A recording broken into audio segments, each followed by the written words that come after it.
Amongst the first to condole the death of Dr. Manmohan Singh was the man who succeeded him as Prime Minister, Narendra Modi. Listen in to what he said. Doctor Manmohan Singh ji का जीवन उनकी ईमानदारी और सादगी का प्रतिबिंब था। एक अर्थशास्त्री के रूप में उन्होंने अलग अलग स्तर पर भारत सरकार में अनेक सेवाएं दी।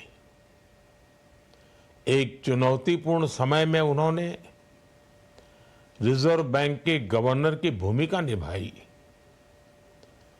पूर्व प्रधानमंत्री भारत रत्न श्री पीवी नरसिम्हा राव जी की सरकार के वित्त मंत्री रहते हुए उन्होंने वित्तीय संकट से घिरे देश को एक नई अर्थव्यवस्था के मार्ग पर प्रशस्त किया।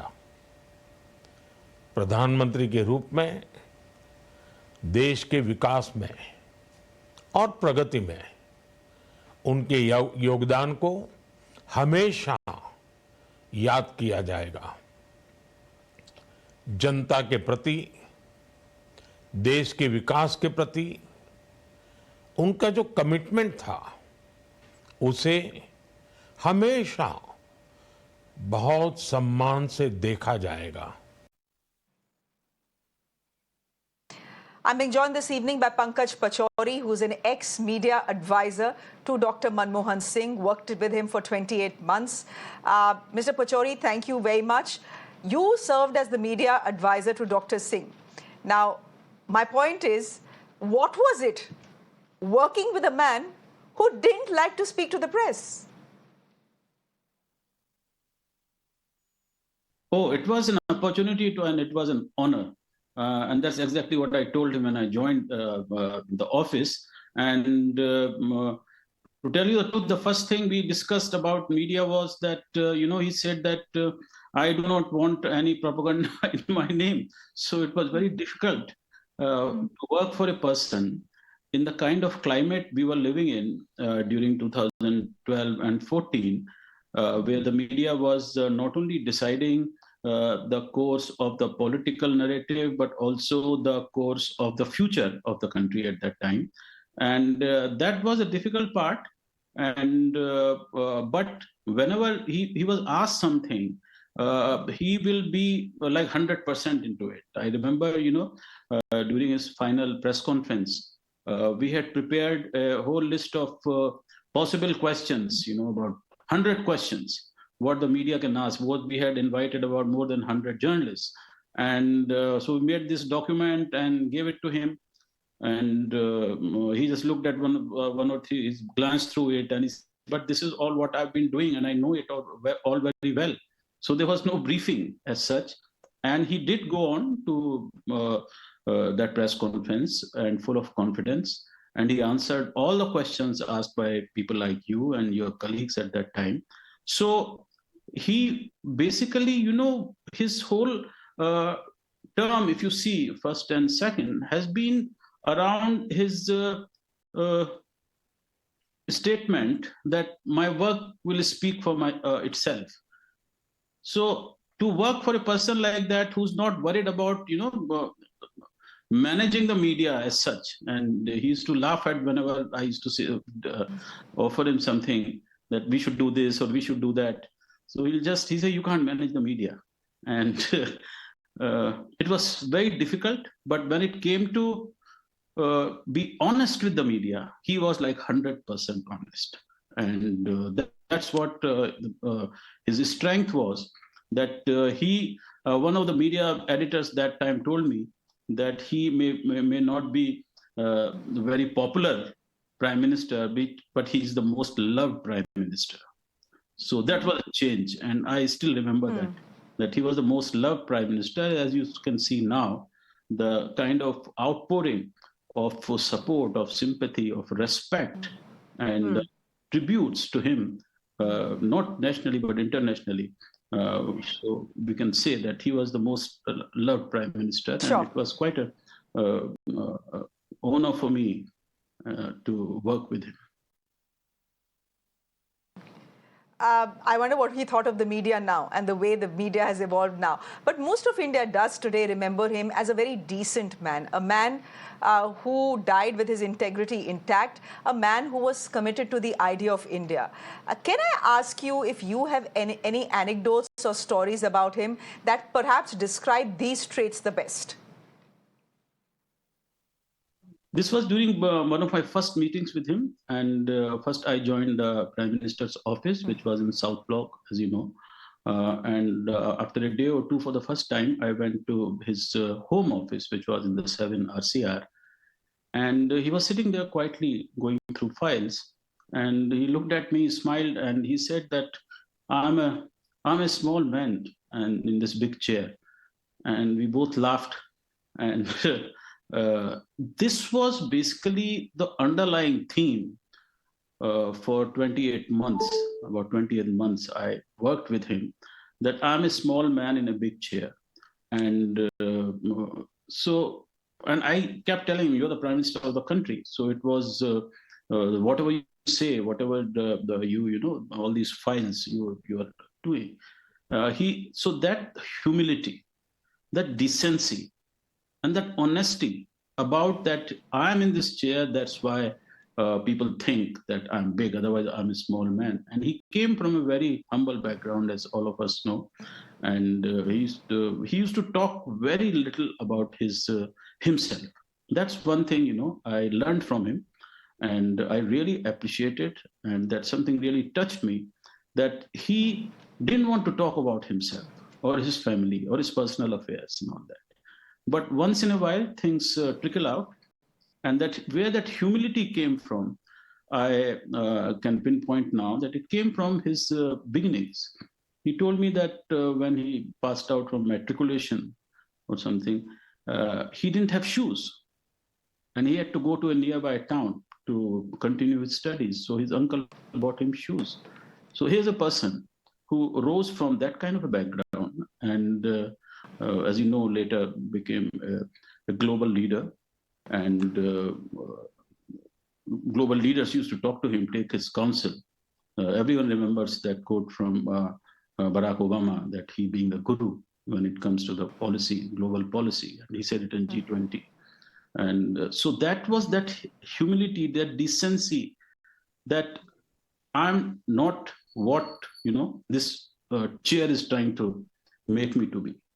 So that is, that's one of the things that really touched me, and it stayed with me for a very long time. Have we come full circle? My last question to you, Mr. Pachauri. Dr. Manmohan Singh's harshest political critics are today paying tribute to the man. Would you say that he's sitting up there somewhere and smiling at all of this? She had said it already. History will be kinder to me. And he knew that. He knew that at that point of time when politics was so divisive, politics was so bitter, he was being, there were so many allegations against him, not personal, but about the government and what all was wrong with the government. But one thing he knew, he had a vision for this country, and he had that consensus making power to implement that vision. You can imagine, you know, a coalition first with the left front, which was totally opposed to many of his policies, and then with the 20 small parties. So he had that consensus making ability to implement the vision he had. And thirdly, he had that empathy, almost like a guardian, because of his background, because of the harshness he had experienced as a child and growing up. He had that empathy with the people. So it was very clear. He was a reformer.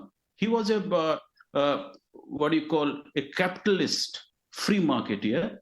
But he also never lost that sight of the goal, that the fruits of that economic progress have to go to the people who are really poor and who need it the most. And that's why all the policies, if you look at them, Narega, right to education, right to food, Aadhaar, right to information, they all connect him to that. And that's what made him a complete administrator or a leader and he didn't want to talk about it. Very unassuming, very unfazed by what was going on in the media. And sometimes the staff, people like us, used to get a bit upset when we saw and heard and read about allegations against him. But he was very unfazed. He said, "This is just against my chair, and they'll be all proved wrong." And they've been proved wrong, and that's why I hope that all the praise which is being heaped upon him today, if it had been done 10 years ago, he would have died a happier man. Mr. Pachauri, we leave it there for the moment. Thank you very much. As we speak, there's a piece of news that is just about coming in. Ahead of the last rites of the former Prime Minister, that is Dr. Manmohan Singh, the Congress President Mallikarjun Kharge has now written to the Prime Minister and the Home Minister, urging the establishment for a memorial to honor Dr. Manmohan Singh, the great liberalizer as he's called. Emphasizing the tradition of creating memorials for former Prime Ministers, the Congress chief is highlighting the revered place Dr. Manmohan Singh holds in the nation's collective psyche.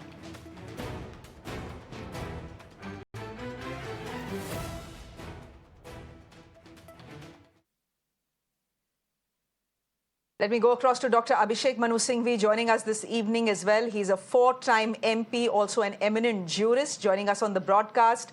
Mr. Singhvi, if you ask people of India, citizens of India, since last night, the one thing and the one word they are using to define Dr. Singh is decent. Is that how you view him? Someone who was way too decent for Indian politics? Decency, of course, was his defining characteristic. It was a very mild word for what he was really. He was decency to the power of 100. But I think if you dig deeper into the angle which you are raising, you have to give credit to this man for actually virtually changing the definition of politics, the Shelley of politics.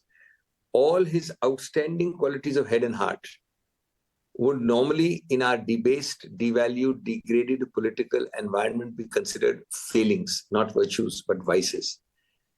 But he made them work. And I think he restored our faith in politics by actually not only exemplifying those qualities, which you tend to poo-poo and say, look, he may be a saint, but he's useless in public life, but by exemplifying them to the extent of having the most stupendous trajectory of success. So he taught you, Shreya, and taught you means taught all of us, that substance does matter over form. Empty rhetoric, superficiality, hypocrisy, fakeness can be trumped by solidity, can be trumped by being sincere about what you say. That's not the normal definition of politics you and I see. He did teach us that without being a populist politician, being unelectable, people do realize when you're trying to do good for the country. Not even his worst enemies would point a finger at integrity. He teaches you that incorruptibility can be a 20, 30-year, 40-year guidepost in public life as it has been for him. Now, these are not things which you can take for granted, because you take the exact obverse and opposite of all these to be success qualities in politics. So here is a man, in that sense, I believe, almost unbelievably redefined politics. Frankly, all these qualities in one person would make sure that he'd fail. Was he then terribly upset, Mr. Singhvi, when he was named in the coal scam? I had the privilege or the bad opportunity of being in the room with him when this happened, and he consulted me, and I assured him, and I can speak with a sense of confidence, I told him that there is nothing worth the name in this case against you.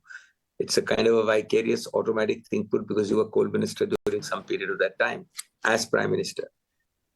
But he was the most honorable man in politics I have seen, Shreya. And it is that which you must realize hurt him the most. So he said, look, I have not even dreamt of anything wrong here. When will I get rid of this stigma and when will I be exonerated? So I said, you don't worry. Nothing is going to happen on this. And unfortunately, this is the vagaries of our system which tend to over-include, because you were coal minister. But he was a man who would not be today satisfied wherever he is resting in peace without an actual exoneration, because in our criminal law system, death exonerates. The matter lapses after death in criminal law. But that's not the exoneration an honorable man like Manmohan Singh would be happy with. I don't think his worst enemy could credit him with any illegality, even if he tried, quite frankly. He had famously said, and this is a clip that has now gone viral for the last 24 hours, he had said famously, history will be kinder to me. Given what we are seeing today, do you think his words back then in that press conference were prophetic? Let me tell you that we tend to not understand the process of history.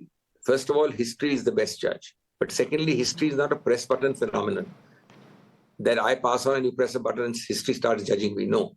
History has to be given time to judge you. There has to be a lapse of time. And it's the distance of time which allows the equilibrium of history to be reset. And thirdly, when that distance of time happens, I'm not talking about the outpourings of condolences and all that today. When the distance of time happens, history will not judge him kindly. It will judge him very generously and very highly. This is again another classic understatement par excellence by a master of understatement, Manmohan Singh, who said history will judge me more kindly in his mild-mannered manner. But actually, it's an understatement par excellence. As someone who's known him, how would you best remember him?